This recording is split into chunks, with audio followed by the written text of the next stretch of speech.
Welcome back, Monday Night Raw review. From this past Monday, we're going to talk. We start out the show. Pat McAfee, Michael Cole in the ring, hyping it up and talking about our Battle Royal for the Women's World Championship vacated by Rhea Ripley last week due to injury. So we start off with that, build up for this Battle Royal later on, and they highlight Liv Morgan's entrance to the building as well as Becky Lynch, which, wow, what a shock.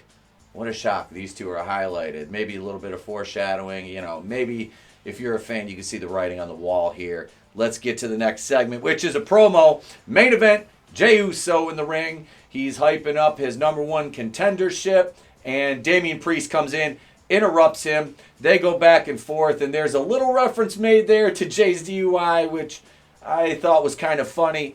And so we have JD McDonough runs in, tries to jump Jey. Damian Priest eats a super kick from Jey, and that leads to issues in the Judgment Day, which we know kind of brewing. I think they're going to take this faction apart. Maybe it's just me, but having watched Mania, some of the lead up to that, and now, the Raws post WrestleMania. This is the third Raw post WrestleMania. It might be time. It might be time.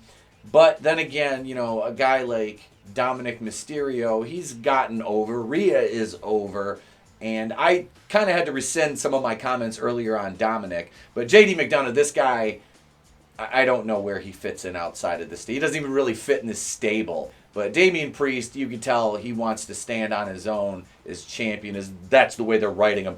And I think it works more, keeping him looking strong. But you still want him to be a heel, which he does kind of keep that persona going. Jey Uso is getting ready to face Priest at Backlash in Lyon, France. And Jey tells Damian at one point, the only reason you're the leader of the Judgment Day is because Rhea Ripley is out injured. Damn! We go next to a video package highlighting the king and queen of the ring, and my only question is, why? The king of the ring is a tradition. It's been around for a long time. Queen of the Ring, I see what they're doing, but it's just not a great plan. Like the Women's Elimination Chamber pay-per-view and the Women's Royal Rumble match.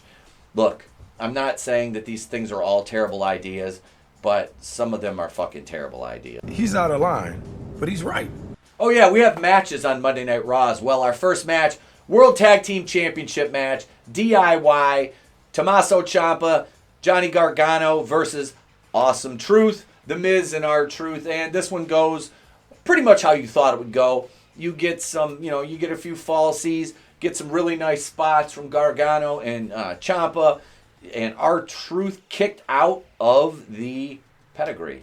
Leads to Miz and R-Truth hitting the truth-crushing finale, 1, 2, 3 on Gargano. Post-match, good sportsmanship showed by Gargano. Him and Ciampa are in the ring, and Gargano's shaking hands. He urges Tommaso to do the same, which he declines and leaves the ring.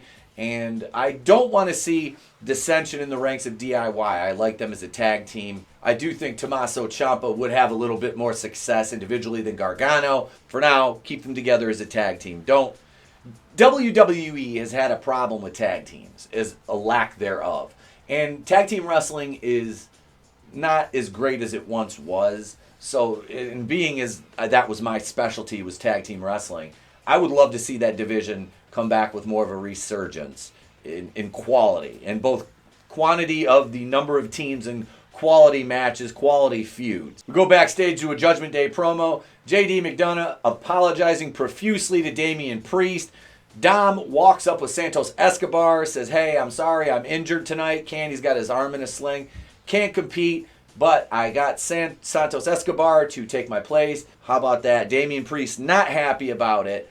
But, what is he going to do at this point? So Dominic out injured, which leaves Santos Escobar, JD McDonough to face Andrade and Ricochet later on tonight. But next, of course, we go to, where? Another in-ring promo. Gunther and the Imperium. Now, Gunther is somebody I like. I want to see him moved up the card into a more prominent role in a main event picture somewhere, either the Universal title or the World Championship.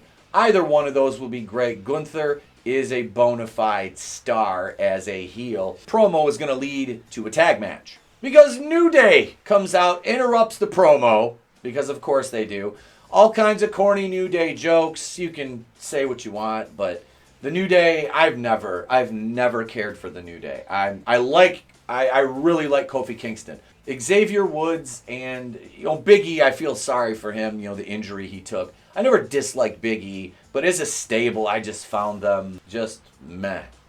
I never bought into the gimmick. I never thought it was funny. Maybe that's just me. But as I said before, I'm not a huge comedy gimmick fan. And it's really hard for me to take comedy gimmicks seriously. Even though Kingston and Woods are solid workers and performers, Imperium far better. And of course, New Day goes over, which is the part of the angle because after the match, Kaiser attacks Vinci after consoling him because Vinci took the pin. And this segment overall was, I don't know why they're breaking up Imperium, but it might be time for both those guys to move on. Obviously, Kaiser is going to stay on the side of Gunther as we see he gets escorted out of the ringside area by security, WWE officials, and he runs all the way down the ramp, which I guess he did to Kofi Kingston before, around the ring because he's got Kaiser runs down, kicks Vinci, they escort him back. You go through gorilla position, and here is Gunther, and he's smiling, and Kaiser says, I told you I'd take care of it. So we're going to have probably a program between Vinci and Kaiser, which will be interesting to see how that turns out, but I really don't see it propelling either of them anywhere because where is there to go from that? You've broken up the tag team. This is the problem. It's like, Imperium's been together a while. Breaking up these factions, guys are obviously going to get left behind, and neither of these two having very much single success because Kaiser, although a good worker, is pretty vanilla paced, and Vinci looks like another Tommaso Ciampa without the chest hair. They're interchangeable, a lot of these guys. So that's a problem. You don't have anything that makes you stand apart. Hey guys, guess what? It's time for another promo. Drew McIntyre sitting in the ring, of course, doing his thing. Woe is me, damn you CM Punk, blah, blah, blah, blah, blah. In comes Sheamus.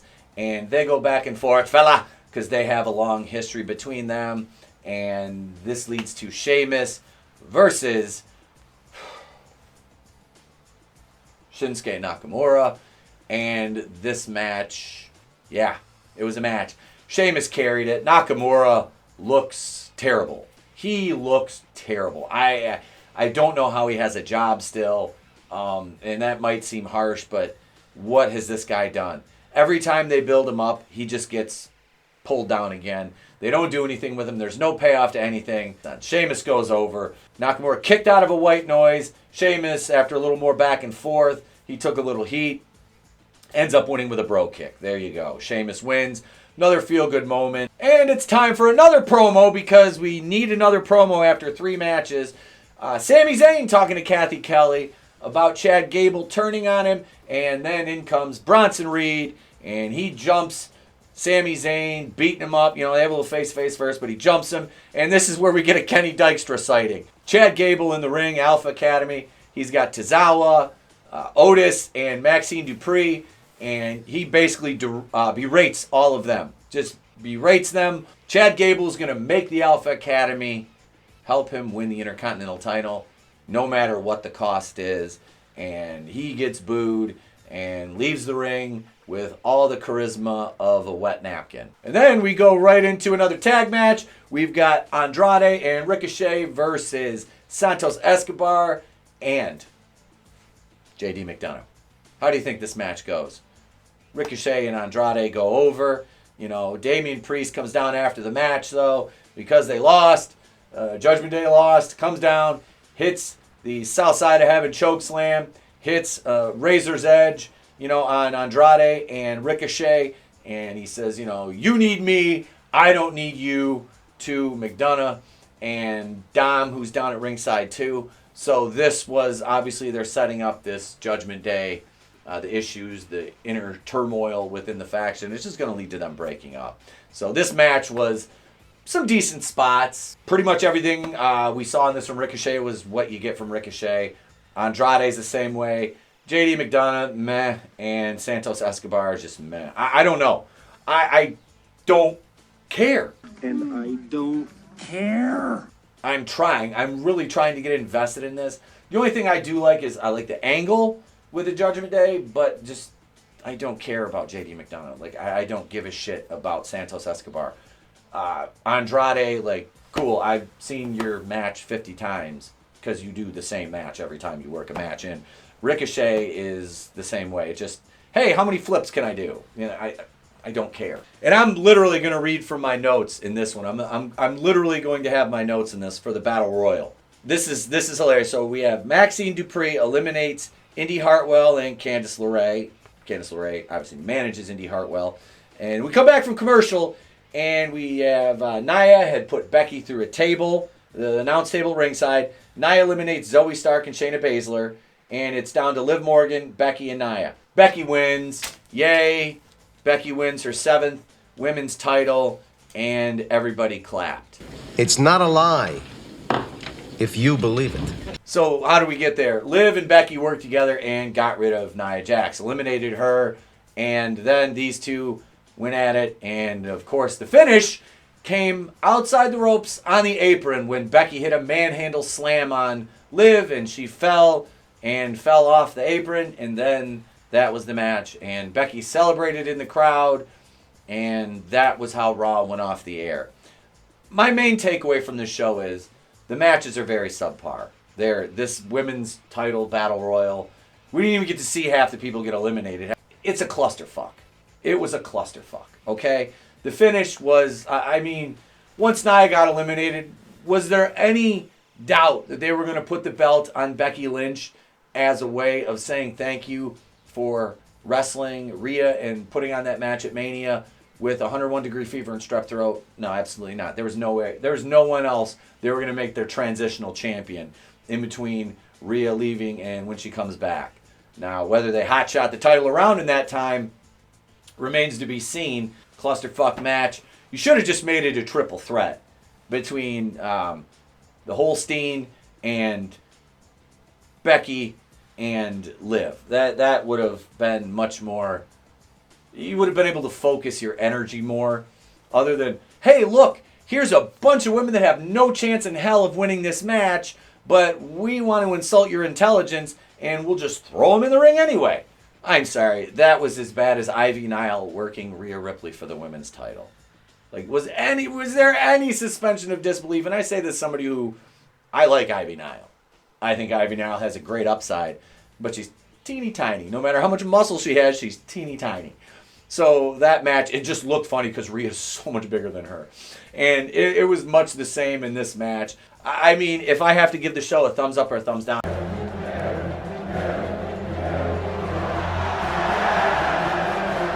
I mean, yeah, you moved ahead some storylines. The Damian Priest and Jey Uso stuff was good. The Judgment Day strife, we know you're going to break them up. Then you've got Imperium. Now, should you be having all this turmoil in all of your heel stables at the same time? Does that not? Did anybody else pick up on that? Because Judgment Day is a heel faction. The Imperium is a heel faction.